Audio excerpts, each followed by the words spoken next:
We are so thrilled to be partnering with Hinge. Hinge is the dating app designed to be deleted. As you all know, I'm a huge Hinge advocate as I met my partner of almost 3 years on the app. Even before meeting him, Hinge was always my go-to app because I met more relationship-minded people here and had some great dates. Clearly, I haven't been on the app for a little while, but I re-downloaded it to check out some of the new features. One that stood out to me was the voice prompt, my best friend's take on why you should date me, where your friend can hype you up. Not only does this make the profile creation less daunting, but it's not always easy to see your own green flags. So to test it out, I asked Yue some fun prompts to get her take on what I could put if I was dating again. So the first one, how long have we known each other? What was your first impression of me and how has that changed? Julie and I have known each other for almost 10 years. My first impression of Julie was that she's very social, but I've learned that she has a lot more depth to her beyond the social butterfly that she is. My next prompt, what do you think are my green flags? I would say she's deeply loyal. She believes in love, curious mindset, and she is fearlessly ambitious. And then last but not least, what kind of friend am I? Julie is the kind of friend who will always have your back, no matter what. Damn, that feels nice to hear. So download Hinge and try voice prompts today. Then find someone worth deleting the app for. I was so excited to get my shipment from Last Bottle Wines in the mail the other day, full of incredible red wines, all from Napa Valley. I love wine tasting, so having this to my door couldn't be happier. Also, couldn't be more excited that today's episode is brought to you by Last Bottle Wines. If you don't know already, they're a Napa-based online wine shop with a twist. They offer just one handpicked wine per day until it sells out, and they're always at incredible prices. We're talking 30 to 70% off retail. And the best part is that there's no subscriptions, no fees, and no minimum purchase. And I could not be more excited to bring this offer right now because they're having a marathon sale, which is coming up March 28th and 29th. Even better, we're offering Dateable listeners 10% off your first order with code DATEABLE. So if you are a wine lover like me, this is a great time to join. And did I mention that shipping is 100% free? So what are you waiting for? Mark your calendar for March 28th and 29th or get on it earlier if you want. You can sign up at lastbottlewines.com and use code DATEABLE and find out why Last Bottle is the most fun way to discover and buy amazing wine. Hi, I'm Yue Xu. And I'm Julie Krafchick. We're active daters turned dating sociologists. Here to dive into everything modern dating and relationships. Welcome to the Dateable Podcast. It's that time for our season finale of season 16 of our baby. This is all our grown baby. It's now driving. Sweet 16, yes. Straight up teenager now. I can't believe that we have gone through now 16 seasons of Dateable, 7+ years. And it does feel like our content is at a much more mature state than season one. Oh my God. Re-listening to season one, I'm just like, holy shit, this was a different podcast. It actually brought me back when we were in person a couple weeks ago. We were out with your friend Hai Ching, and I totally forgot she was at our very first recording. We had audience members sitting on Yue's bed in your studio apartment. We had audience members sitting on the bed eating chocolate-covered pretzels as we're recording. That's right. It was Hai Ching and my friend Grace. Yeah. And they were both very curious what the process would be like. Now we'd be like, don't chew. It's going to pick up the noise in the podcast. I mean, it's wild that we did live podcasting before it was a thing. Yeah. We were so ahead of our time. We didn't know. We were like editing on iMovie. For anyone that does podcasts, you're probably cringing real hard right now, as you should be. We just had no idea what we were doing. I mean, we didn't know. We didn't know. We just got the content out there and we did. And I'm glad we have this content. It's a nice way to look back at how far we've come. It's like reading your old diary entries. You know, you're like, oh, okay, I used to think this way. Now I don't. Totally. That's okay. I mean, I was just talking to a friend of ours about how she's learning more things about what she needs as she dates. And that's the only way, right? It's like as you go, that's how you learn. So you kind of need to just dive in and take a chance, figure it out. Like if we didn't do that podcast the first time, who knows if we would have started ever, right? And then you just learn along the way of what's working embarrassing and what's not. This is great quote that says, "The only thing that matters is now." And I truly believe in that because what we're experiencing in the present moment is the truth right now. And we can never experience this moment again. So it is good to capture your thoughts. If you're a journaler, I don't know if that's a word, but if you journal, it's a great way to get your thoughts on paper. I've actually recently encouraged my mom to journal for me, to address her journal entries to me and just tell me whatever's on her mind that day or that week. And whatever things that she wants to teach me or tell me, and it's just like very top of mind for her. And she said it's been like a really fun practice for her too, to put it in that perspective, like, what do I want to pass down to my daughter? So that's kind of like a fun thing to think about. It's like, what only matters is just now. And how do we savor that now? I really like that too, like the journaling to other people, because sometimes it can be really awkward to just be like, where do I start? Yeah, you can decide if you want to share it. I'm assuming your mom is giving you those entries, like so you can learn, or is it for her personally more? It's for her personally, and I will read them one day. Okay. Or you could do it in a way, maybe you have like an ex you want to address and you never ever share it with them. That's okay. Yes. Yes. It's a very good practice to get all of your thoughts out there. Sometimes I get it. We end up in situations where we feel like I didn't say everything I wanted to say. Mm-hmm. We think that's the closure we need in relationships and friendships, in exiting a job, whatever it may be. But if you just get the words out on paper, that's like the only closure you need. It's a closure with yourself. Yeah. Right? That's it. So speaking of closure, so many closures for this episode. That's the theme for this episode. This is our season finale. So we have our special guest, a repeat guest, May Lee, back on the show. She is newly engaged at age 57 first time engaged in her life. This is such a great way to wrap up our show. It just shows that dating and relationships, it's always top of mind, no matter what stage in life you're in. Mm-hmm. It's so important and people prioritize it. But also the way things play out in dating and love happens in a different order for people. It happens on your own timeline. And that's the beauty of it all, is that you don't have to follow other people's timelines. Yeah, no, I really do believe that you can find love at any age. I don't believe that there's, I was like re-listening to an episode that we did on another podcast. And there was a listener that wrote in and was like, is it a lost cause to date after 40? And it's like, no, it's not. No. In today's world where people are, first of all, having all sorts of experiences, delaying relationships and marriages to put themselves first, whether that's through their career, education, whatever. Or maybe you got married and then you got divorced. Relationships end all the time. There's not like one static dating pool. People are like coming in and out at all different stages. So I think if anything, now, if we're going to go back to the now is the best time to find love at any age. There is no deadline. There is no too late. None of that exists anymore, which is great. No, life is impermanent. The impermanence of life is what makes us human and makes us grow. So it's profound to understand that there is a beginning and end to everything in life, because when things end, it gives room for new beginnings.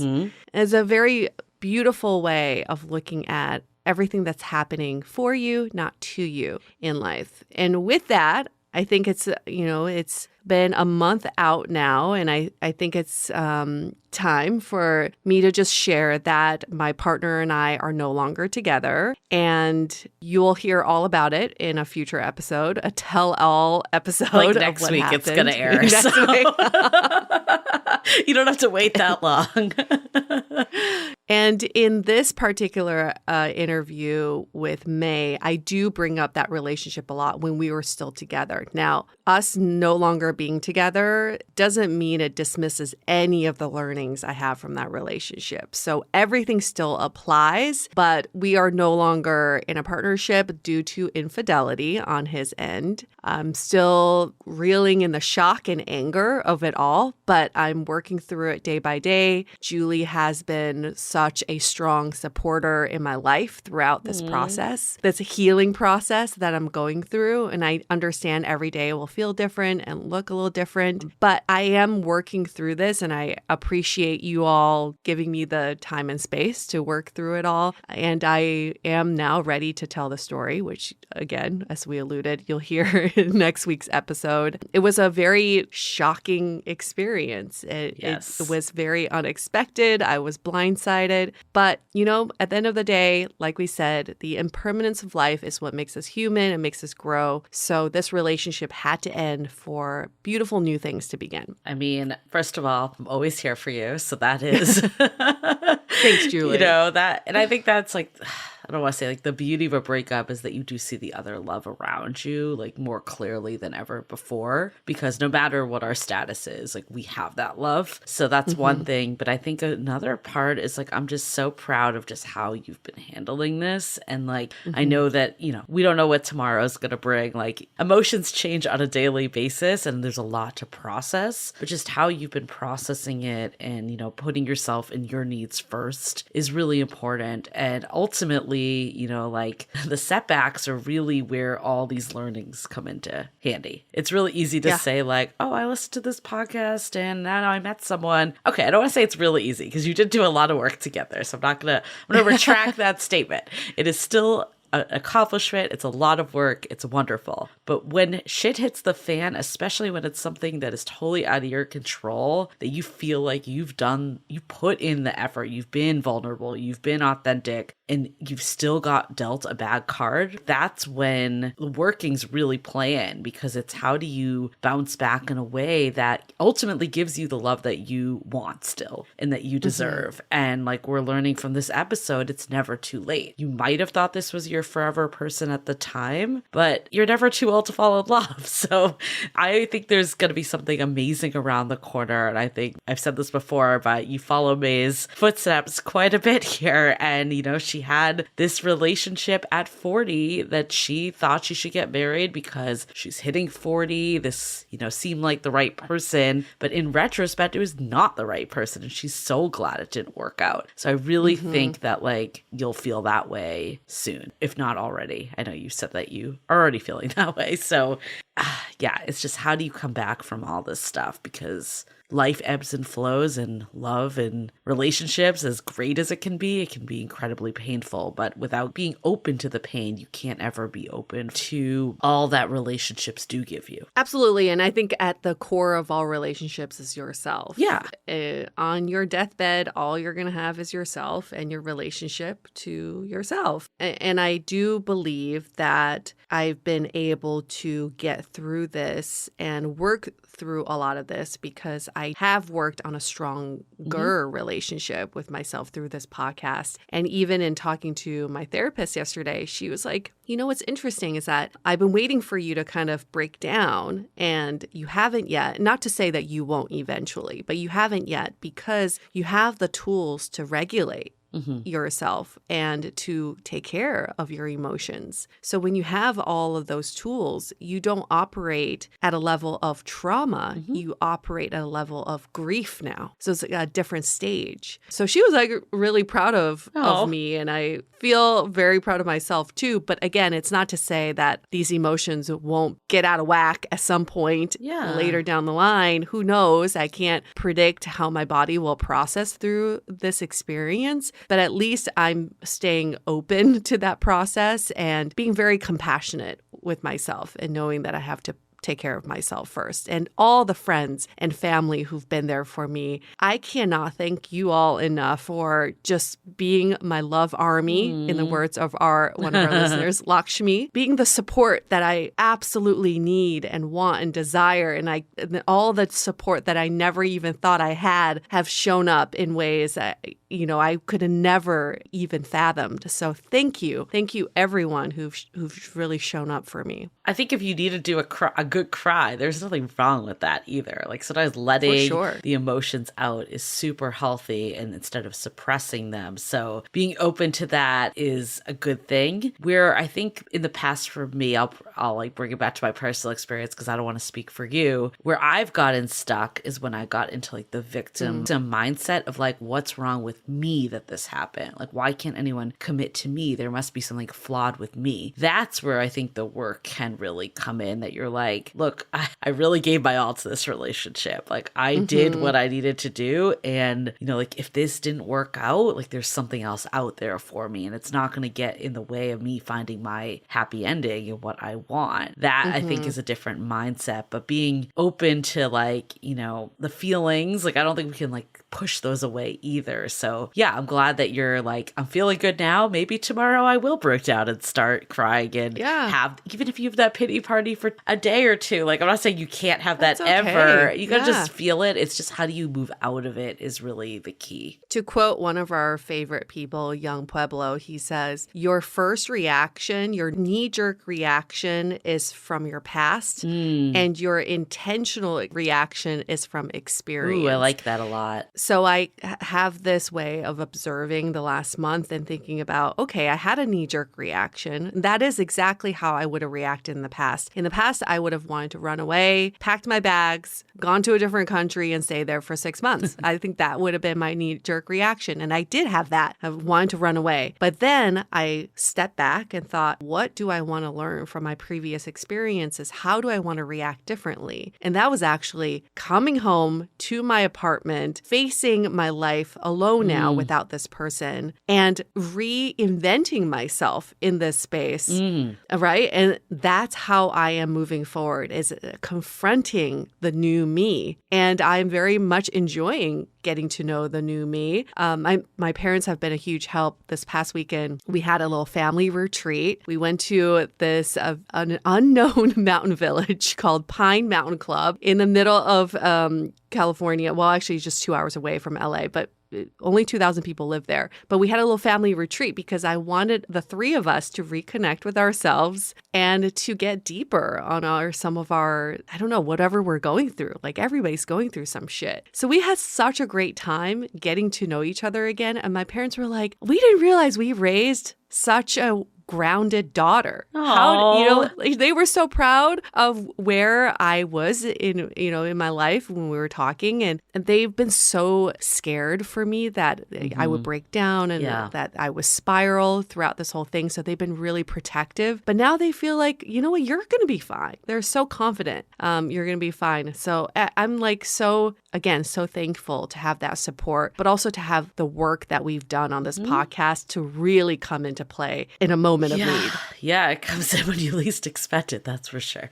I still want to go on a retreat, though. And we've talked about this. You and I will go on a different retreat. I mean, I think I'm glad that you're not running away. I think that is like huge growth.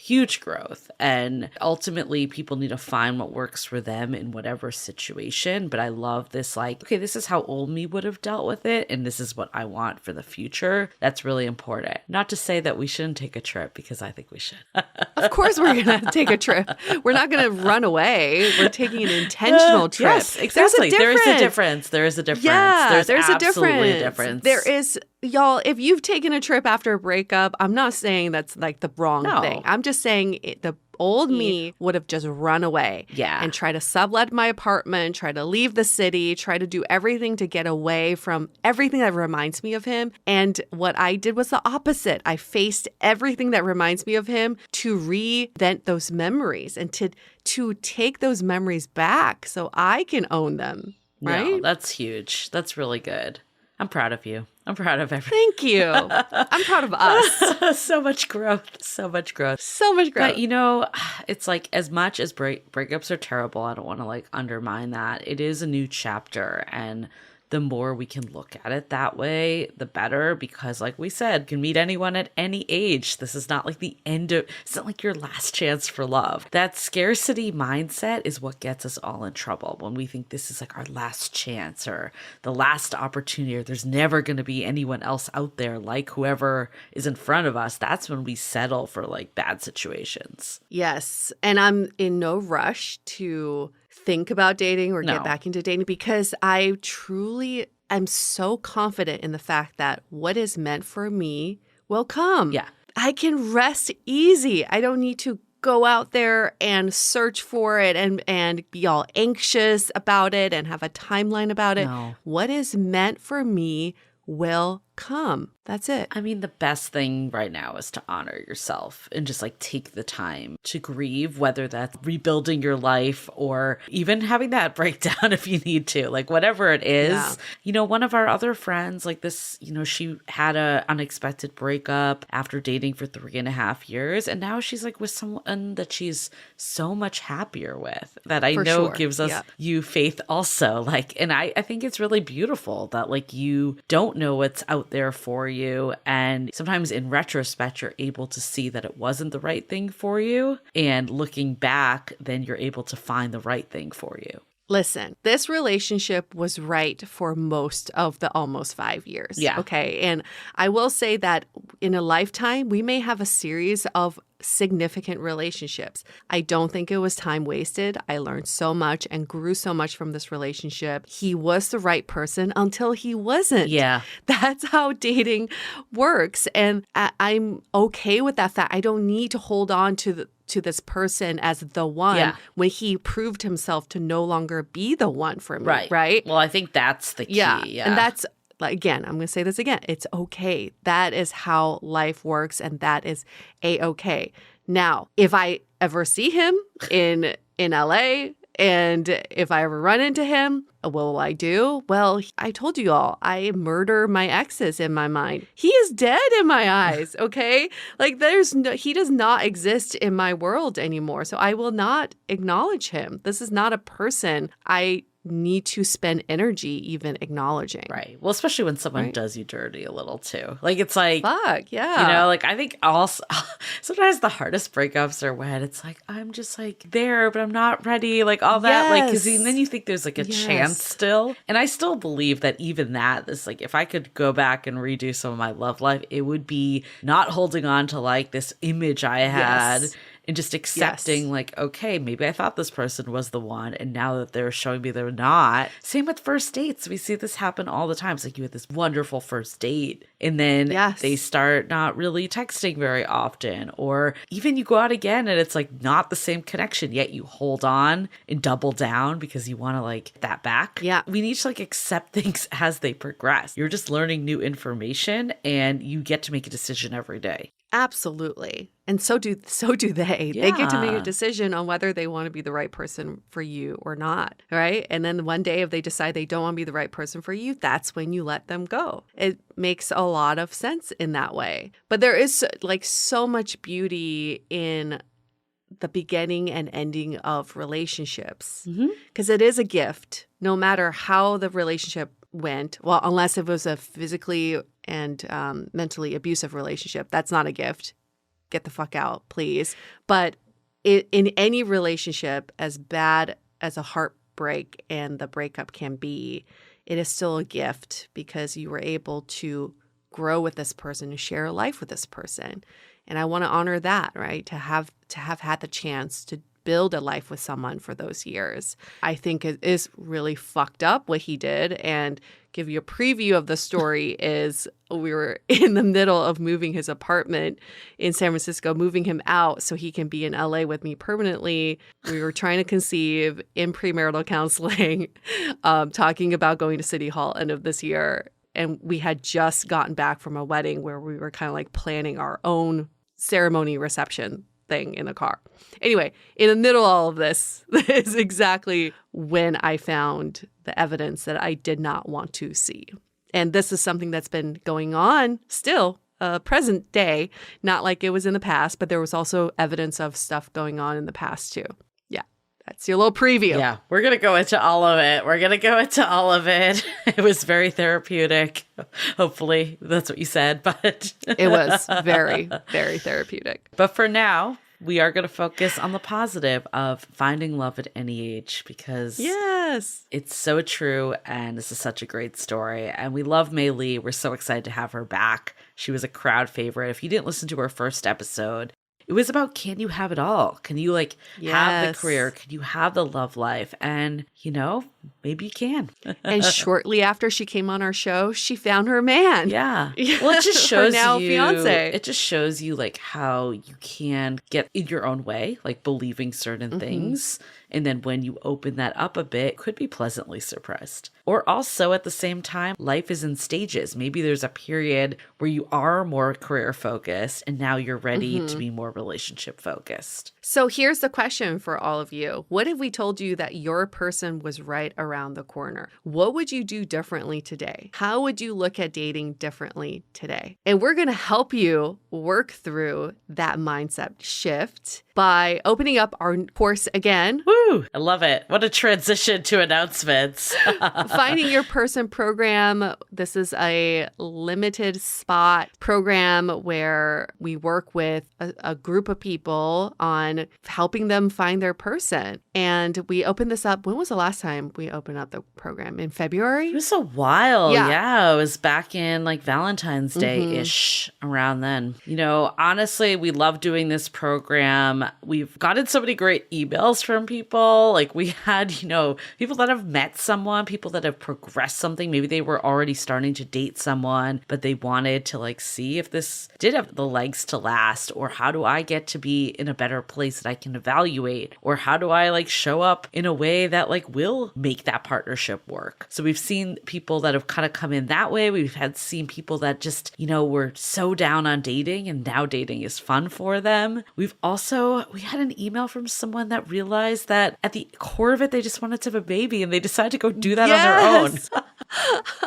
Like it's crazy just how many, you know, success stories we've heard of from people. And yeah, we love this program. It's a lot of content. You'll have it for a lifetime. It's self-paced, which is great because, you know, you can do it on your terms. We also have check-ins with the two of us. We did change this a little from group calls to individual check-ins because we thought that would just be more helpful for people. So there's two of them. There's one at the midpoint. There's one at the end. So we're here with you. And that's part of why it's limited, because we want to really help shepherd people. And we ask people, there's questions you kind of fill out along the way too that we are checking in and looking at so we can understand you when we do have those calls. This is not a book you read and go, okay, now I know how to find my person. This is very interactive, and it is the work that you need to do in order to unlock this part of your brain to understand and believe that your person's right around the corner. So the unlocking process does take work. If you're ready to do the work, this is the program for you. It's going to take you back through all kinds of memories, take you back through all kinds of experiences that you've gone through, analyze, synthesize your life experiences, especially in dating. It's just going to take a lot of brain power, but it's so fucking worth it at the end. Yeah. Because you'll get to know yourself and you'll get to know what it is you're looking for. Well, that was where the Love Army came from. I remember now, it was during one of our calls. That's where we learned about it. That was inspired through this program. So anyways, if you want to sign up, our sign up is open currently. We are only open through the end of the week. It's a limited time. So the registration will end on Sunday. So make sure to get your spot. Sunday, I'll give you all a date. It'd be Sunday, the 2nd of July. Yes. So we're going into summer hot. Yes. This is the time to do it. You know, also dating, I feel like kind of slows down a little in the summer. So this is the perfect time to get into reflection mode. So you could hit the ground running in September when it's cuffing season. And we know that the dating apps are at their all-time peak outside of January. That's the other time. Those are the two times. So we like to also plan these courses around that. So we kind of get people to hit the, I don't want to say market. It sounds so bad, but like hit, you know, the dating world when it's optimal. We've done our research. We've done our shit, and we've put it all into one program for you all. It's very comprehensive. But yesterday I got so much validation because I spoke to a brain researcher. And she said, what you all do with the course, which is a lot of reflection, a lot of synthesizing, is the one thing everyone needs to do for at least 20 minutes a day to help improve their brain function and to regulate their emotions. It's like the one thing most people don't do that they can do in their life. It's the equivalent to meditation. If you don't meditate, this is an alternative way to get into that meditative state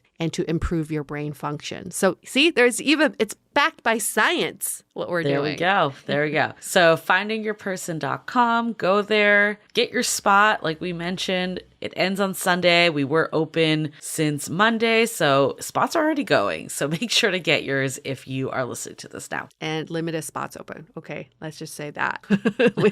Not everyone. We want to make sure that if you want to do this course, this program, you sign up ASAP. Mm-hmm. Okay, well, we could talk about it forever, but we won't because we have an episode to go into. But before we do, let's hear a message from our sponsor. This episode is sponsored by Via. We all know there are things that can help set the mood in the bedroom, but did you know a little THC could also do that? Yes, Via has developed a unique blend of pleasure-enhancing cannabinoids, libido-strengthening herbs, and a low dose of THC all into one mind-blowing gummy called High Love. This gummy, wow, it will awaken your senses, increase blood flow, and intensify any sexual experience. I've been pleasantly surprised by the High Love gummies because it is just the right amount of THC for me to have a good time without feeling sleepy. And hey, if THC is not your thing, Via also offers a wide array of other gummies without it. And everything legally ships in 50 states with discreet packaging directly to your door. So if you're over 21, you can get 15% off and a free pack of award-winning Dreams THC plus CBN sleep gummies with our exclusive code DATEABLE at viahemp.com. That's VIIAHEMP.com. Let the gummies work their magic. Head to viahemp.com and use the code DATEABLE to receive 15% off and one free sample of their Sleepy Dream gummies. That's viahemp.com and use the code DATEABLE at checkout. Take your passion and pleasure to a whole new level with High Love from Via Hemp. Living with ADHD can be a challenge, and dating with ADHD is definitely a challenge, we've heard many of you say. But finding the right care and proper tools needed to succeed can be life-changing. Done is an online ADHD care platform that can get you all the resources you need to help manage your ADHD. Online visits, refills, and a 24/7 care team made for you. In just 1 minute, Done's online assessment can help kickstart your ADHD treatment journey. With experienced clinicians, worry-fill refills, and online visits, you can start getting personalized care as soon as today or tomorrow. So contact an expert team that can help you around the clock and get a personalized treatment plan just for you. Here's how you do it. Take a free 1-minute assessment and book an appointment with a licensed ADHD clinician as soon as the next day. Get continuous care, one-click refills, insurance coverage, and 24/7 care team support with Done for just $79 a month, and pharmacy copays as low as $0. Visit get.donefirst.com/podcast to learn more. That's get.donefirst.com/podcast to learn more. Done. Turn ADHD into your strength. This episode is made possible by Badlands Pets. As you all know, Mojo, my precious baby, is the reason why I found love in the first place. He made me feel love again. So I would do anything to ensure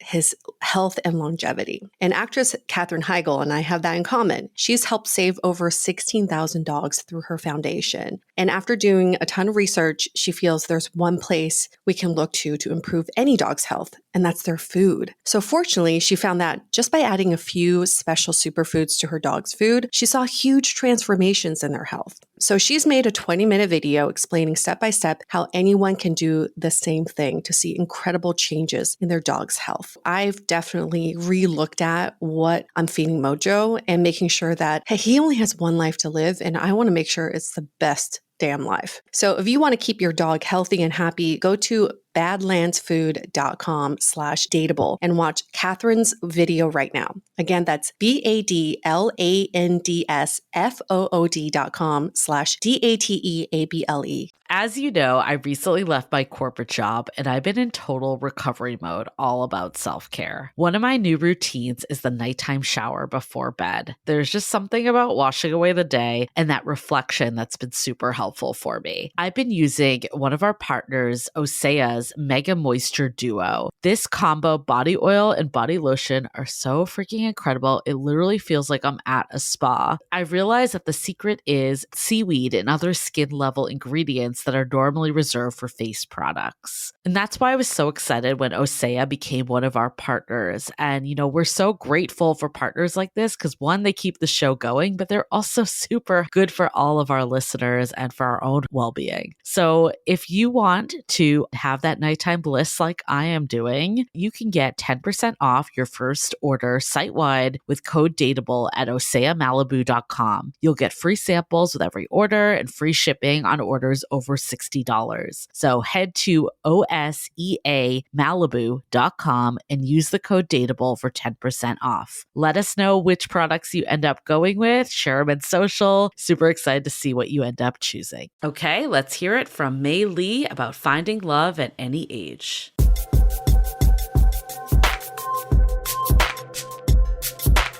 May, lovely May, the last time we spoke, we talked about having it all. Can you have it all? But can you have it all at the same time? Or can you not have it all at the same time? We had a really great discussion around that. We did. And shortly after, you started dating someone, and now he is your fiance. Congratulations are in order, first of all. I know. And I blame all of you. No, I'm just kidding. You do own part of this. And may I remind you and your listeners that it's because of that show where we were talking about can you have it all and, you know, timing and all of that. It made me very curious about trying to go online to see what was going on, especially during COVID. Mm-hmm. And so I did with a very cynical attitude. Not surprised. Yeah, as a journalist, of course, I had my doubts. But it happened. I met the guy, and now we're engaged. Go figure, lady. Look at this tone. Look at this tone. She's like, so I went shopping, and I found this shirt, and I was like, yeah, I'll take it. I'll give it a while. No, but yeah. Well, I've actually met him, I guess it was like over a year and a half ago or maybe 2 years ago, but he's lovely. And I just want to remind everyone who May is. She is a repeat guest. She's been on our show before, obviously. She currently lives in the Los Angeles area, originally from Ohio. She is 57 years old and engaged. Woo! For the first time. Let's go. For the first time. I've been close twice before in my, adulthood. Yeah. Those did not work out. We didn't make it there, thank God. And I really mean that. And then, now at 57, I am engaged for the first time. So take us back, because you alluded to it. You got online to start to scope it out. Yeah. Take us back to single May. How did you two meet? There's been a lot of single May in my life. In the recent years, yes. So really, I was at a point in my life where, like a lot of more mature women who have successful career, I've lived all over the world because of my career, and I made my choices, right? And so when we always go back to that question, can women have it all? We can, but oftentimes not all at once. And so we are up against sometimes making choices, right? Yeah. So I chose during my lifetime very openly and wisely, not always, but, deliberately the course of my life to a certain extent. So I was at a point where I said, well, you know what? I've been single for a while and I've been good. Everything's been okay. And so I think it was more of curiosity about what was going on in the climate of what was going on because of COVID. I would be lying if I said I wasn't somewhat open-minded too, though. Mm-hmm. Even though I was cynical, I wanted to stay open-minded because I wanted to see, could it possibly happen now? Because as we know, oftentimes life is about timing. And so this is the perfect example of timing, because I think he was at a point in his life where he wanted to meet somebody and I was open to it and experimenting. And we met each other within the first week of both of us joining. OkCupid. Wow. Okay, so this was on OkCupid. Love it. This was on OkCupid because UA had shared some data points with me that OkCupid during COVID had gone up something like 230% in terms of activity. Yeah. Something Right? ridiculous. And it was because OkCupid requires a little bit more information. You have to fill out more stuff in your profile and you can ask a bunch of questions if you choose. And so that told me that people who were joining OkCupid at the time of COVID, they were more serious perhaps about meeting somebody and getting to know somebody, learning more about somebody before they even connected. And so that drew me in a little bit, saying, okay, there's a little bit more quality control that you can manipulate a little bit before you even connect with somebody. That's how it happened. And within the first week, he reached out to me. Okay. And it was very clear he had read my profile. It was very clear he had read all of my answers. How so? Because he was in his first message to me, he was referring to things I said in my profile, very specific details. And so that already told me, okay, this is a guy who's serious. He's not just looking at photos and being like, hi, you know. Which many people do. Exactly. Hey, right? I mean, that kind of thing. So it was very clear that it was thoughtful about it. Had you been on dating apps before? Like while you were single, were you how was this different? Is the sky blue, Julie? Come on. No, I mean, look, a lot of us in this day and age, dating apps are the way to try to meet people, right? Yeah. Because we're all so busy, but also it's complicated. Yeah. So yes, I had been on and off dating apps for years and I had been successful in the past. You know, I had some longer term relationships from meeting somebody from a dating app. But every time I would go on a dating app and it just didn't work out or whatever, I'd be like, I'm never doing this again. I swear I will never go on a dating app again. And so if I had $1 for every time I said that, I'd probably You'd be fucking rich. I mean, I feel like it sounds so obvious to be on dating apps, but we actually heard a lot of people in COVID being their first time. That's why I asked. Like, it is crazy. Yeah. Oh, interesting. But it was a little different for you because you wanted to go on OkCupid out of curiosity. Yeah. How did you do your profile differently, or did you do it differently than previous profiles? You know what? I think no. Whenever I would do my profiles for, you know, any dating app, because I'm a journalist, you know, I mean, I'm a good writer, of course. And so I always approached it very honestly and very sincerely. But I also wanted to project the kind of person I am, which is not some docile, timid female, right? Looking for a husband. I really wanted people to know who I truly am. So I would talk about my travels. I would talk about having lived overseas. I wouldn't say I was a journalist because I didn't want people to start Googling me and finding me because they would. Right. So I had to be somewhat careful about my identity. As one girlfriend said to me, why is it, May, that you would always meet really stellar people online, upstanding guys who had a decent career and, you know, they were successful? And she's like, and I always get these like starving artist types, you know? And I said to her, you know, I really think it's because I'm projecting through the profile a level of confidence and somebody who's somewhat worldly and who kind of projects the character of, I kind of know what I want. And so I know that was part of why his name is Andre, was attracted to my profile initially. He liked what I was saying. He liked the honesty. He liked the confidence that he could feel. But in COVID, I also wanted to say and said in my profile, we're living through very interesting times. It's crazy. And there's a lot of self-reflection going on. Right. And so I remember saying that about myself, saying this is giving me time to reflect on a lot of things and prioritize and weed out the unnecessary things that are such distractions. So I was equating what was going on at the time with how I was feeling too. So we hear you, you're coming from a place of curiosity, kind of shed light into where you were at that moment. Yeah. Dating in your 50s.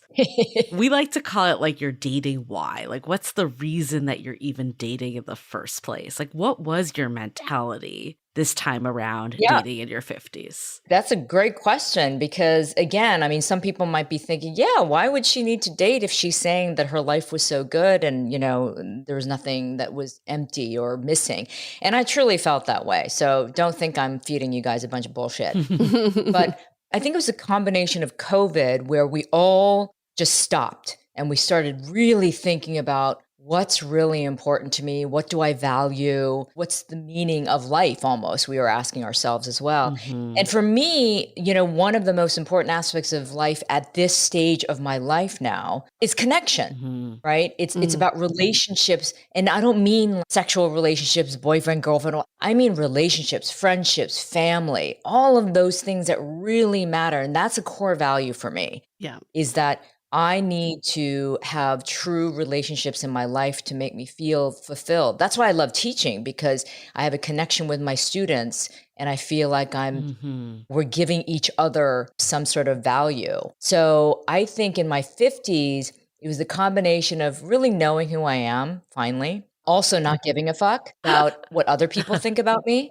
And that's also the beauty of getting older, right? You really don't give a shit about if they're going to judge you. I could give a rat's ass. And so when you reach that point in your life, it really opens you up to more possibilities. Yeah. Because nothing's holding you back in terms of, oh, maybe I shouldn't do that because they're going to think badly of me, or, oh, I wonder what I look like, or, oh, yeah, look, I went gray during COVID. Right? I was just like, I cannot color my hair anymore. This is ridiculous. And so now I have these gray streaks and I'm like so psyched because I'm saving so much money. And chemicals. And chemicals, exactly. It was the combination of all of that, Julie. I really think that that's why I think timing for me, that it had to take me being in my 50s to really be open to a solid, meaningful relationship that was good for me. And you're at a point where you're happy single. Yes. I think that is so important to highlight. Is I'm perfectly happy being on my own, curious to see if I can find a connection with someone, but if not, fine. Yes. This is a great life. Right. How do you think your dating why has changed throughout the decades? Like, take us back to your 40s. Was your dating why differently? Well, in my 40s, when I was just turning 40, that's when I almost got engaged for the second time. And I know that at that period of my life, because I was about to turn 40, I was panicked. You're in that stage where you're like, man, if I don't do this now, because the biological now or never. I think a lot of people feel that way for sure. Yeah. I feel that way. It's a weird arbitrary cutoff, right? It is. Yeah. It is. And I think, again, it's a combination of societal guidelines, but also realistically for women, it's the biological clock too, right? So when you're hitting 40, again, doctors are saying, and obviously the data shows that it's kind of a cliff that you drop off of. But clearly we've seen women over 40 have children too, so it's not impossible. But I think all of that pressure and all of these rules about age, especially with women, really put a lot of pressure on us. And so, I almost got engaged to a guy that was bad news. I saw so many red flags throughout the time when we were dating, and I was going to go through it with it anyway. Yeah. And I look back on that, I'm like, crazy. Yeah. Like, what the hell were you thinking? Right? You wanted this so badly that you were willing to overlook all of this shit. So that's how my 40s started. In the 30s, you're dating why? Again, 30s, I was flying high career-wise, and most of my 30s was spent overseas, working for various networks, including CNN in Tokyo and Hong Kong. So I was career woman, totally focused, totally driven. So if a guy came into my life, and they did, they had to take it or leave it in terms of like what I was doing with my career. So I was a bit rigid.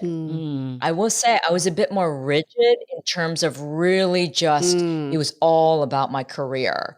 And sure, the relationship, that was nice. It wasn't the priority. But if it didn't work, oh my gosh, I'm going to tell you. Well, I'll tell you a horrible story. And if he's listening, don't worry, I'm not going to use a name. I was dating a guy in Tokyo. He was American, expat, super nice guy, nothing wrong with them. We were dating for about 2 years. But I didn't feel it. I kind of knew that he wasn't the one. I think he thought I was the one. Then I got a promotion to become the anchor of CNN out of Hong Kong. This is when I was still in Tokyo. And so he was prepared to move for me to Hong Kong from Tokyo. And we were sitting on my couch as the movers had come and taken almost everything out of my apartment. And I was like, no, we're done. And I broke up with him and then got on the plane. Shit. Damn. And I mean, seriously, ladies, it was bad. That was not my finest moment. Damn. And so, but that's how I was at that time. And so I know he hated me for a long time. He might still hate me. Who knows? But yeah, that was kind of an unforgivable move on my part. Yeah, because it wasn't a priority for you Yeah. in your 30s. Your priority was your career. And we hear this a lot. It was. And here's the thing. I think also it was one of those things, even when I was younger, I think it was instilled in me that marriage was forever, right? Because I come from a very traditional family background, right? My parents are Korean immigrants. They stayed married to the day my father died, tragically. And so I grew up with that notion of, yeah, if you get married, you stay married. I'm not saying that's right or wrong, but that's just the way I was brought up. Right. So I know that my psyche was like, yeah, marriage, it's serious. And so I'm not going to do it unless it feels right and it's the right person. Now, granted, when I was about to turn 40, I was about to make that huge mistake. But I think that affected me all along the way with relationships where I thought, if I don't feel this 100%, I'm not going to do it. I mean, that makes total sense. Like, I definitely can hear why you felt the way that you did with that. Like, it's funny that in retrospect, you can see this all so clearly. But when you're in it, it's hard to know what the right decisions are. Yeah. Like, I mean, I know you're like, oh, I was terrible to that guy. But it's like in that moment, you were just trying to figure it out also. And even like the one in your 40s, it's really interesting to hear, like, I felt that pressure and I would have regretted it. Yeah. So take us current day, like when you met your now fiance, how did this feel different? Like, how did you change your mentality and know that this one was a keeper? Yeah. So I felt something very early on. And when I mean very early on, I mean when we first started messaging each other on the app before we even had a phone conversation. Because when he wrote me, clearly I saw that he was taking care in terms of writing back to me and referring to things that he read about me. So I could tell he was already a thoughtful guy. And then I read his profile and saw that, he was a beautiful writer as well, but he was also being very authentic and honest in his profile. And so I was like, this seems like an unusual, and also he's from Europe.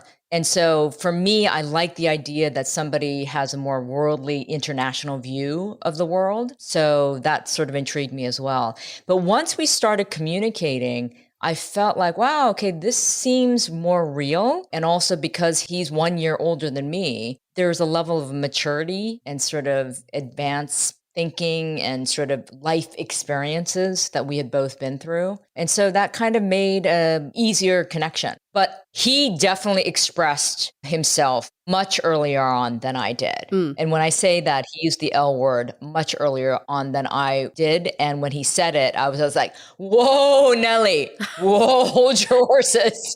What was your reaction? Wait, when did he say this too? I want reaction and when it was. Yeah, it was like less than 3 months in. Oh, okay. Yeah. I didn't freak out, at least overtly. Internally, I was like, whoa, this guy likes to move fast. But I could tell he really meant it. He wasn't just saying it for the sake of saying it. I could tell he really meant it. It just took me a little bit longer to get to the point where I wanted to admit it. And I think that's my stubborn side, but that's also my protective side. Right. We all have our armor that we put on, right? Because we've all been hurt and we've all been scarred. So I know that I was holding back a little bit more. But here's the funniest part. So because my mom is still a traditional Korean woman.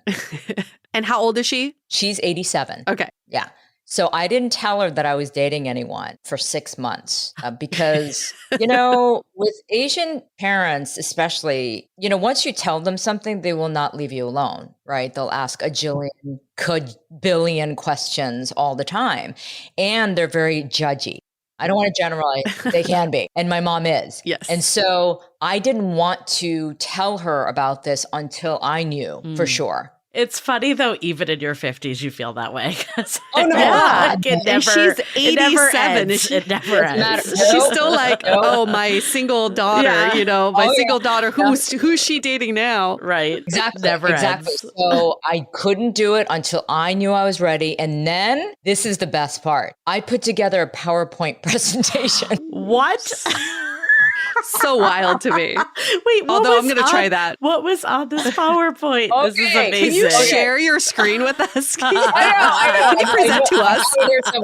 Oh my God, you guys. Okay, so I put so much thought into this. I put a PowerPoint presentation with photos and a story and graphics and no, seriously, References. telling the story of how we met and like what who he is and like all the nice things he's done for me and this and that. I mean, literally, it was a PowerPoint presentation because this is why I did it. If I just told my mom verbally, she kind of wouldn't absorb all of it. And she just would like inundate me with a billion questions, like I was saying. So I wanted to present it in a formal like presentation like that so that it would answer all the questions that I knew she would ask. And I was preempting that basically. Right. So I was just getting it out there. So she just had a visual aid, an explanation in simple terms so that she got the story and then she can, ask me questions. That's how I told her. Did you include testimonials, maybe like a 5-star review from you? Credit score. Oh my God, that's incredible. Ratings. But okay, so what is interesting is that he said, I love you pretty early on. Yeah. And it took you a few more months to come around and to present him to your mom. But you two had a discrepancy in terms of your views on marriage. Can you tell us about that? Yeah. So he's been married before. And so he's kind of like, oh, I can take it or leave it. Right? As a lot of people tend to be if they've been married before. Some people want to get married, again, over and over again. But with him, he's like, yeah, I don't need to get married again. And so that was a point of contention, I have to say, for a while, because I would have these conversations with him saying, I understand your viewpoint because you were hurt and it was a bad divorce, all that. And so I said, I get it. But I said, but don't impose your feelings and your view on marriage on me because I haven't done it. Mm-hmm. And so that's not fair, right? So you should understand also where I'm coming from. So we had to have these discussions along the way about where we stand. And what I was trying to do is try to have him understand where I'm coming from. He didn't have to completely accept everything I was saying. Right. But I also didn't want him to be so rigid saying, because at one point he said, this is what society imposes on everyone, just because you're supposed to get married. Everybody gets married. I go, whoa, whoa, whoa, whoa. I said, that is a sweeping generality. You need to take that back. Everyone doesn't do it because they're feeling the pressure of getting married. Right. People get married because they want to, right? And it's a declaration of their love and their commitment to each other. And that's what I tried to explain to him. I said, listen, to me, it's a commitment that we're making to each other, but also it is a public declaration. And that is meaningful. That is meaningful to me. And so that's when he finally, I think, got it. And he said, okay. And that he wanted to surprise me on my birthday, which was at the end of March, to propose, but I blew it. I blew the proposal, ladies. We got into an argument over this very topic around Valentine's Day. Oh my God. Yeah. Look, Valentine's Day is meaningless to me. I think it's just a made up, holiday. But something triggered. And so we got into an argument about engagement and marriage again. And I was just like really pissed. And he's like, okay, well, I guess I have to tell you, I was going to surprise you and propose to you on your birthday. And I'm like, no, sorry. So he had come around at this point already. He had come around. I feel like you and UA definitely have parallel lives in so many ways. Or I think like so many of us are in this boat where you have to, because of what your partner wants, it challenges you on why you want these things. Totally. I've been challenged with this almost every day. Like, why is it that I want marriage? I think I want it. And you're right. You can't impose someone else's views on marriage on yourself and vice versa. Right. So that does come with friction. Yes. But it is interesting to me that after all those years of almost getting engaged and dodging those bullets and being happy on your own, that marriage is still important to you. I'm very curious to know, why is it still important to you, other than the declaration of love? But what is it at the core? I think at the core is really the value that I put into commitment. And so when I ask myself, what does that mean and why is that so important? I look at how I look at other people and other relationships and just general behavior that I expect from others and expect from myself. And what are those values? It's commitment, it's loyalty. You can ask my friends what kind of friend I am. I'm really loyal, and respect for one another. And that communication that I need from other people. And so I think those are all core values that are so important to me. So if I'm in a relationship, those are things I really want. And to me, if that commitment has to come in the form of, engagement or something that, again, seals the deal. Right? Because he was arguing for a long time. It's like, I'm committed to you. Yeah. You're the one, I'm going to be with you for the rest of my life. Right. And I don't doubt him. I didn't doubt him for a minute, but I think I still have this traditional side of me. And again, maybe it's society, maybe it's the programming to a certain extent. So I'm not going to act like, no, I'm not falling for the programming. It's part of that. For sure. But it is so interesting to see how people react, right? To when you say you're engaged. It's a completely new level of reaction. And the way they view you and your relationship, it changes. It's taken seriously. Yes. It's taken more seriously. And what's the second question people always ask after you say you're engaged? Have you set a date? Right. It's like they just want you When's to this like happening? all of a sudden speed into this, And so here's where I'm a little bit unusual. Engagement was actually more important to me. Really. Well, it's the path forward. It is, but it's that public declaration and that commitment that you have made. It's a symbolism. So one thing like I've definitely been here recently is that like my partner and I are on the same page of like wanting marriage and to move forward, but we were on different paces. And I was, a similar story to you that he was kind of like the one early on that was moving faster. Yeah. And then somehow I became the one that like wanted things to move Trying to push it faster. And he was a little behind me. Our therapist said his heart was with me, but his head was 5 steps behind. So, That's great. So I guess my question for you is like, how were you able to work through this pace discrepancy? I know yours was a little more than that entirely, is like getting on the same page of what you want in the first place, but then how to actually get it in motion. Honestly, Julie, I think it's a work in progress. Because you think about it, you bring two human beings, individual human beings together, right? And we're supposed to what? Everything's supposed to be in sync all the time? Right. It's not realistic. No fucking way. That's impossible. So here's what's different about this relationship compared to any other I've had.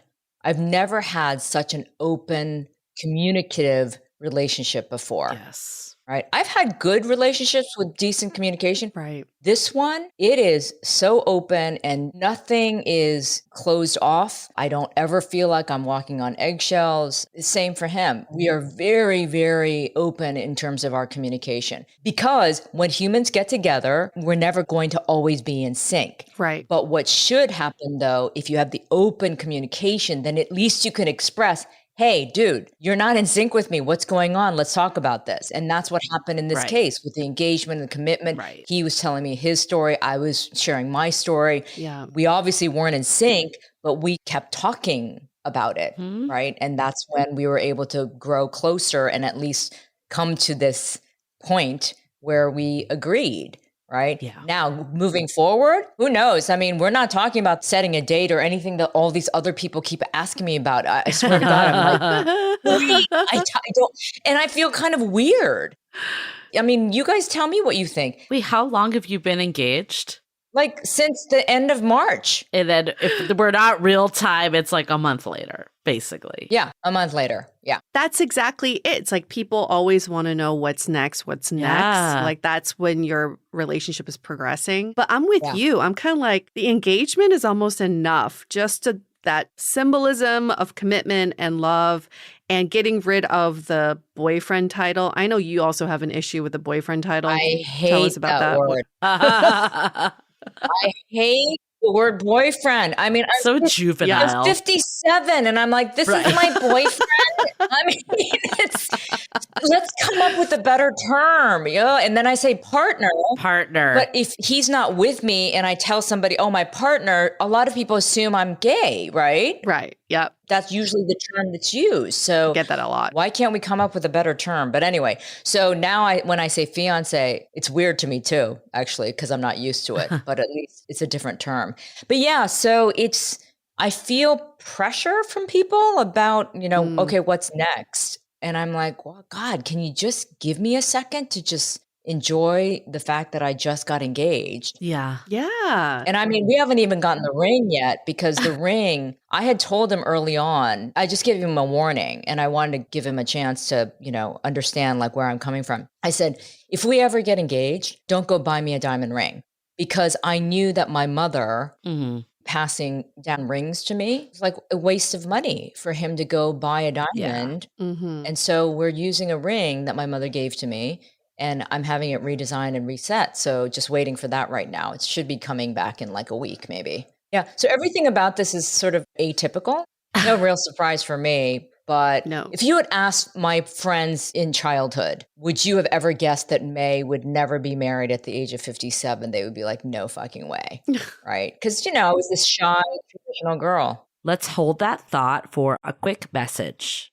I do feel like you kind of touched on this earlier. It's like once there is this passing of 40, society tells you it's over, which is not true, clearly. Clearly not. People meet at all different ages, but for whatever reason, that is the narrative that is told, especially in today's world where people are coming in and out of the dating pool with divorces. Like, it's not true whatsoever. Yeah. Like, how did you kind of get over this? Like, what was reactions from friends and family? Like, how did you change that narrative for yourself, but also for others? Well, I think I've kind of lived my life, especially into my 40s and then obviously into my 50s, embracing that idea that we're getting better, because I actually was getting better and I felt it. I felt it physically. I felt it mentally, certainly. I think I have been living this life for the past decade and a half now, where I really didn't want age to define me.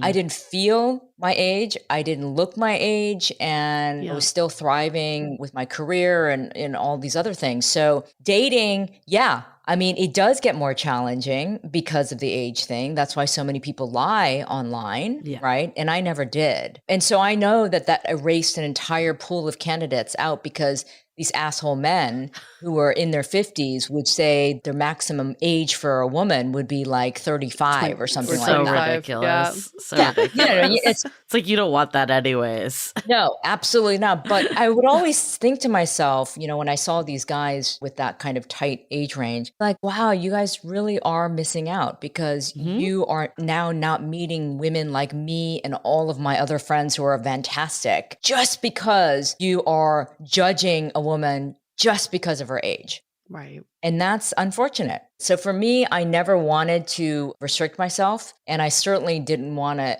project this image like, oh, I'm done. I'm over the hill. I give up. Yeah. And women out there, please take me as an example. At 57, engaged for the first time. Yeah, it can still happen. Yeah. If you want it, right? If you want it. Yeah. I think it's good to know.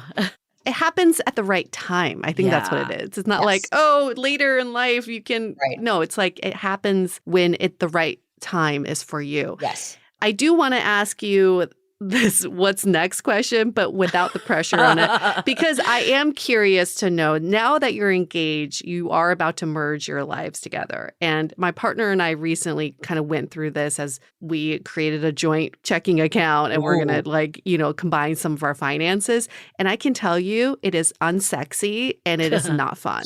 And I kept thinking, if we get married, it's like this times 100. We're going to have to be merging so much of our shit together. Isn't it easier to just like keep lives separate? Anyway, that's my own thing. But what are your plans, being non-traditional that you are, of merging both of your lives together? I don't know. She's like, don't ask me that. That is the honest answer right now, because I can't say that I haven't thought about it. But when I think about it, I'm like, God, I have no freaking idea. Because like you said, merging two lives, especially, we're both in our late 50s now. I'm 57, he's 58. So that's a big merger. Yeah. of lives Yeah. lived. Like we're way past middle age. So I do think about that. And so right now, he has his house, I have my house. We're not talking about moving in together. It's kind of working right now because he spends most of his time here. I rarely go to his house because I have 2 dogs. It's just a pain in the ass to like pack him up and take him to his house. So that works. And then the other thing is that his hobby, he's a technical diver. So he has all this diving shit. And I mean, when I say a lot, he has a lot of diving shit. His entire garage looks like a technical diving shop and like equipment. So he said, May, even if we wanted to move in together, we would have to get a different house because there's no way.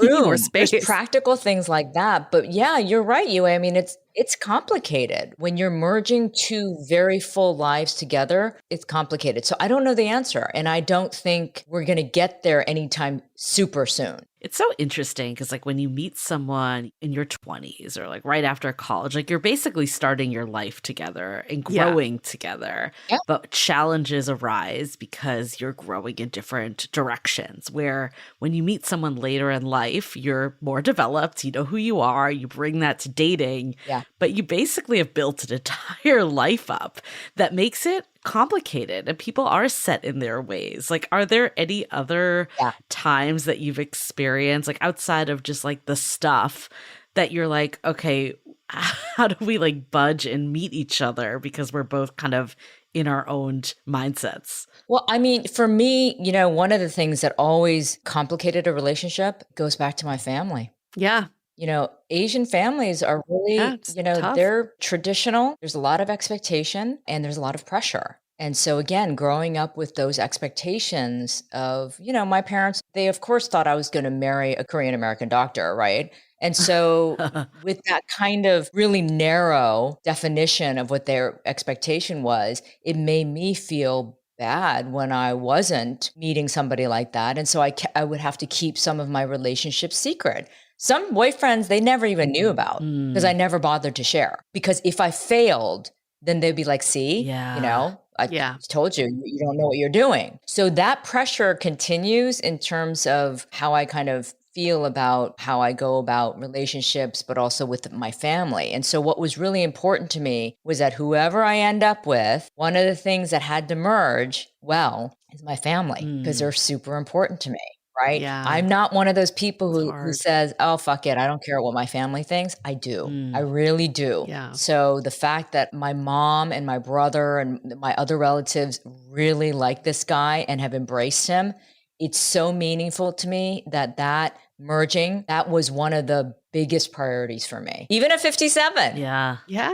It matters. I mean, we just went to a memorial service for one of my uncles who passed away, and all of my relatives were there. He came with me. The ones who had never met him before, they met him. The other ones that already knew him, they love him. And he respects my culture, he respects my background. And those are really important to me. How long have you 2 been together from like when you met to now? Just over 2.5 years now. Okay. Yeah. When was it then that you felt like, okay, I want this to be at that next level? I want to start doing the milestones of introducing to my family and to get to the place of I want to be married. Yeah. How did that play out for you? I think, like I said, it was a 6-month mark when I put together that PowerPoint presentation for my mom. And so that's when the cat was let out of that the was bag. your DTR. That was with your mom. That was probably a milestone. Because I did that, that was actually a serious milestone because if my family now knows, then I really wanted to grow this relationship and hopefully make it work. Yeah. Now, again, I wasn't putting pressure on myself like I've done in the past, but that meant something to me. He was being integrated into my family and then friends and all of that. So I think it was a slow burn for me. You know, sure, I had in the back of my head, wow, if this is the guy for me, then yeah, the eventual next step for me would be some sort of more serious commitment. But he had some bumps along the way because of how he felt about marriage or engagement and how I felt about it. Yeah. So we did have to work through that a few times. Oh, yeah. It wasn't just one conversation. Right. We had several conversations about this. Oh, yeah. Julie and I know that all too well. Rinse and repeat. Rinse and repeat. Yeah. Can you recall like one of the harder conversations that you had on the topic? Look, it was a delicate dance because I had to be sympathetic because of what his past experience was. His marriage broke up because she fell in love with somebody else. Kind of came out of left field. So it's not like his marriage was disintegrating and he wanted out, right? Right. So I knew that I had to be sensitive to that. But at the same time, I had to also say to myself, don't put your feelings aside. Right. You got to honor your needs. For sure. Exactly. I knew I had to honor my needs and be honest about that. I think a lot of people in relationships, they have these deep-seated feelings and they don't express them. They don't communicate them until it gets to the point, the boiling point, right? And it's just like you blow up. Yeah. And I never wanted to do that. And believe me, there were a couple of times when I thought I was going to, and I would have to say, we got to talk, or he would sense it. And thank God he's Swiss, so he has a very calm demeanor, which is an advantage. So he stays very calm. We would be able to approach it and open up and talk about it before it got so heated. I know that there have been moments where it was uncomfortable.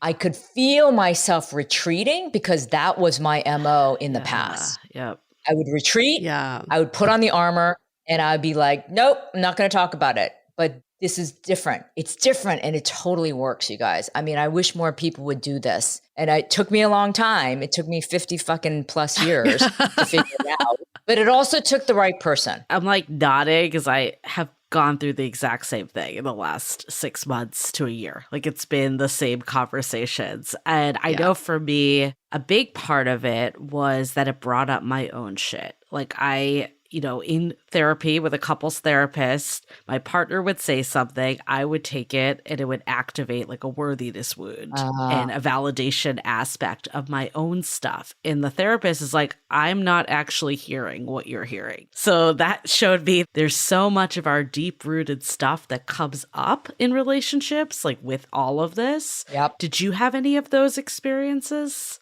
You know what? I just thought of something that he had a revelation during one of our moments, but this was fascinating to me because Julie, you're right. A lot of stuff from your past and your childhood, all this stuff starts. Yeah.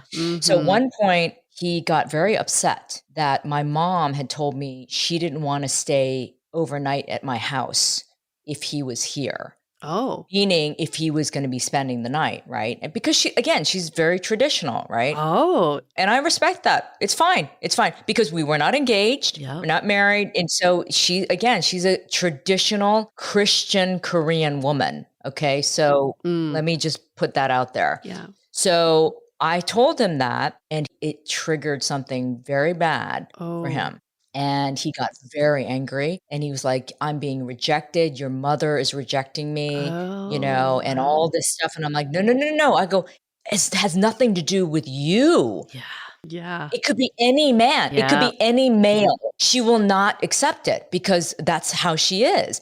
But he thought it was about him. Yep. Right. Been there. And I finally said, where's this coming from? And he said, I think this is coming from childhood rejection. Oh, for sure. Stuff was coming up from his past and his own family and all this stuff. It was transference. He was feeling rejected because of what was happening through my mom, but he was connecting it to something from his past. So that was an interesting moment that I learned something new about him. That's fascinating. That triggered something from his past. Yeah. And what was yours? Yeah, for me, I think there are moments when I still wonder if this is something that I can maintain. Because again, I'm 57 and I've never been engaged and I've never been married. I don't have kids. And so I sometimes question, am I capable of this? Am I not wired to stay in a relationship or make a long-term commitment? And so I know all of that stuff comes from my childhood too. Not because of my parents, clearly they stayed together, but I think it comes from the idea of perfectionism that was ingrained in me. Yeah. And that if it's not perfect, then I better step away or I'm going to disconnect from it because it's not going to be perfect. So I've had to train myself not to have that kind of expectation. Yeah. But that almost contradicts what you want, which is you want in marriage. But this feeling of, can I even maintain this? But I still want it. Yeah. It's very interesting. Like you've got But both. then when someone's not giving it to you too, I can see you're like, how I want it that's more. activated completely. Right. You're like, now it's just confirming that belief. Right. May, did you ever have at any point think, if he loved me enough, he would want to just marry me? It's that simple. Yes, of course. Why can't it be just that simple? No. I'd be like, he's telling me that you're the one. Yeah. And, Yeah. you know, absolutely, we're going to be together forever. I have no doubt about it. He said that multiple times. I have no doubt that we're going to be together forever.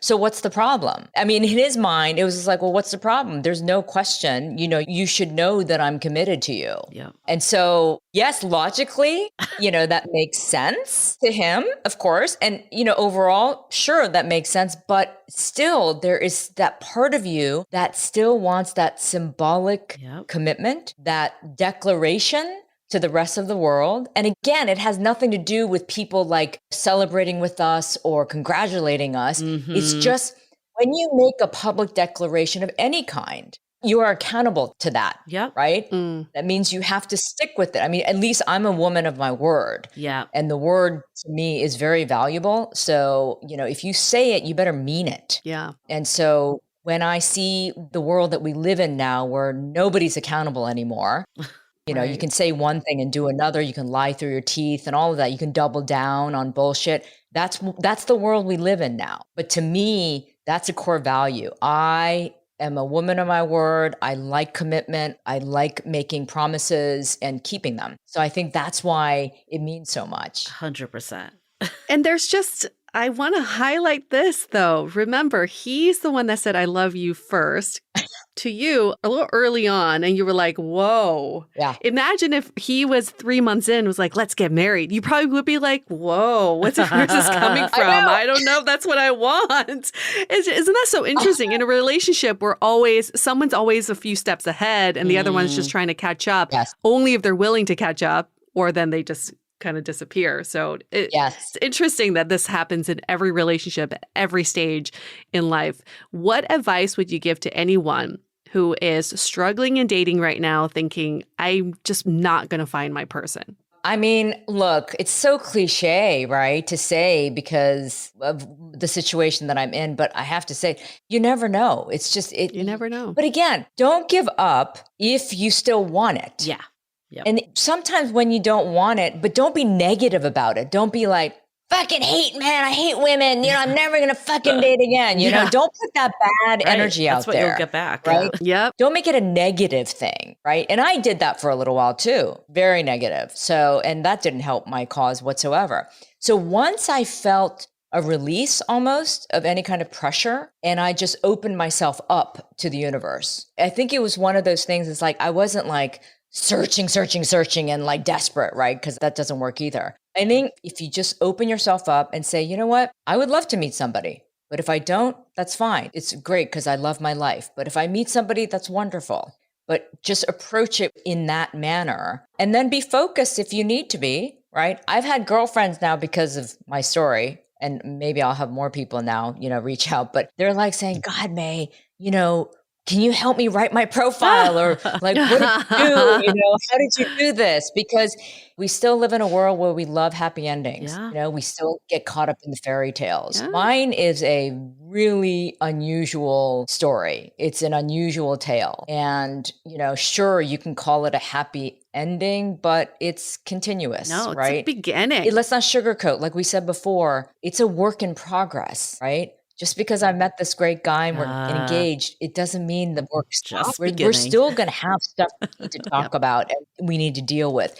But it's that communication. Yes. That is the one thing that is so different in this relationship for me. 100%. I mean, I think like this has been such an incredible conversation. I feel like so much of this is resonating with Yue and I, and probably many of our listeners out there that, you know, I think the biggest thing that I've taken away from this conversation and just life experience, it's we think that like the end of a relationship is the DTR and defining it and meeting that person, but it's really just the beginning. And I love what you said about it's in progress, because that is the truth, is there's going to be ups and downs.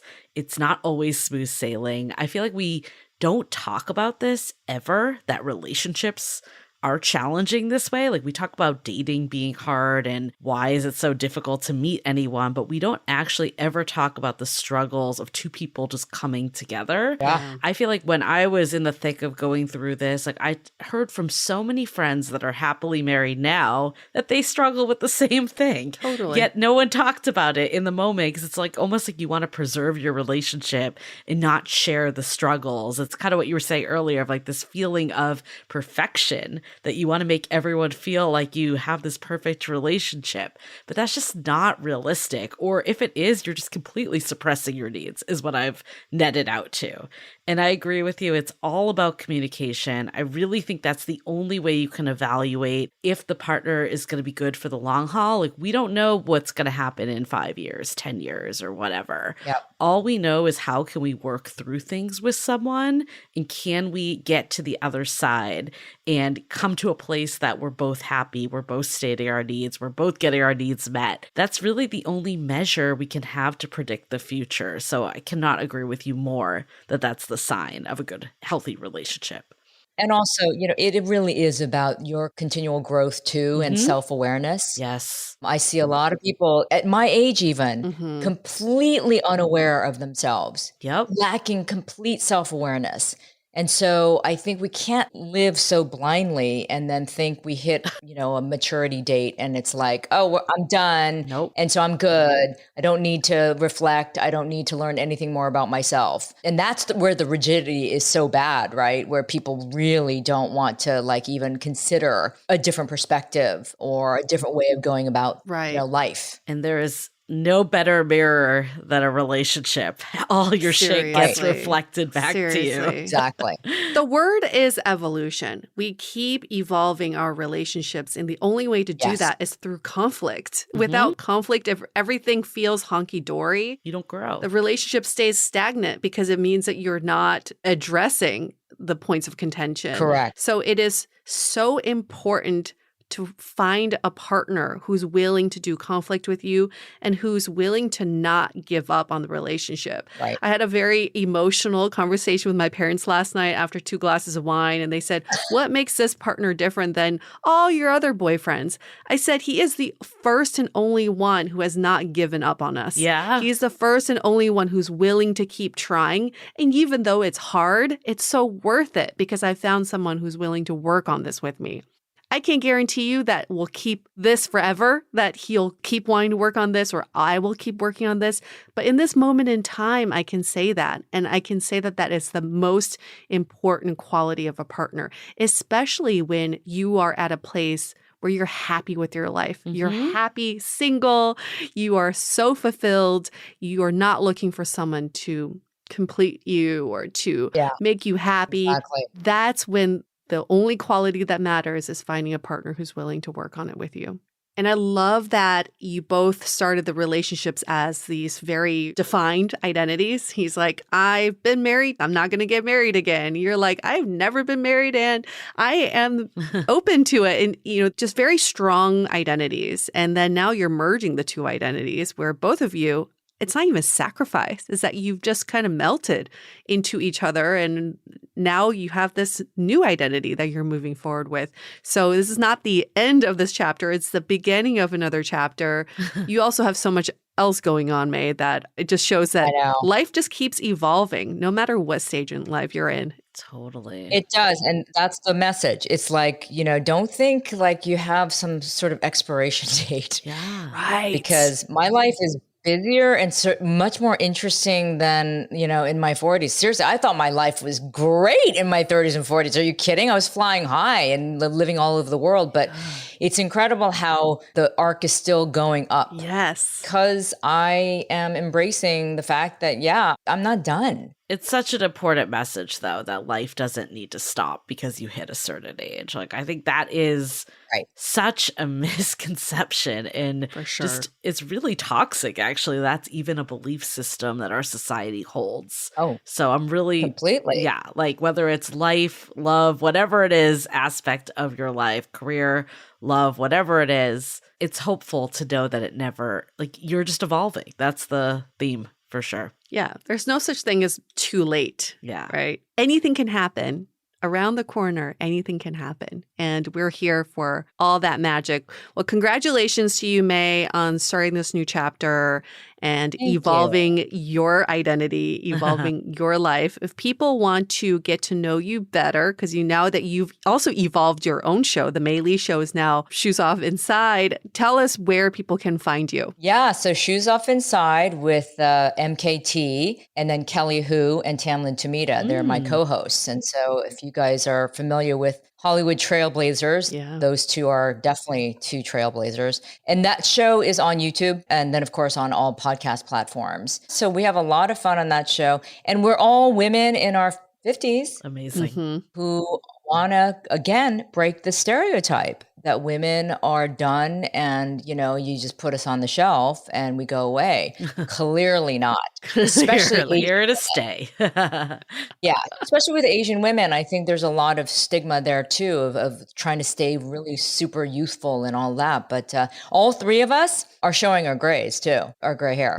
We're really trying to redefine what it is to be older, badass women. So fantastic. I think that's all women. I mean, it's definitely Asian women, but it's probably resonating with every woman out there. I think so. I think we're claiming our space and we're not letting, you know, these old traditional rules and, you know, stereotypes take over. Let's keep doing our thing. Let's keep you guys too, for doing sure. our thing. We're doing it. We're doing our thing. And for all of our listeners, you know, you could do your thing, which is by giving us 5-star review in Apple Podcasts. Just hit 5 stars, but in the review section, maybe write a little something about what you learned in this episode. Maybe it's about evolving yourself, evolving your identity. It's about it's never too late. Or maybe you learned that, hey, maybe you just don't really prioritize relationships right now. That is okay.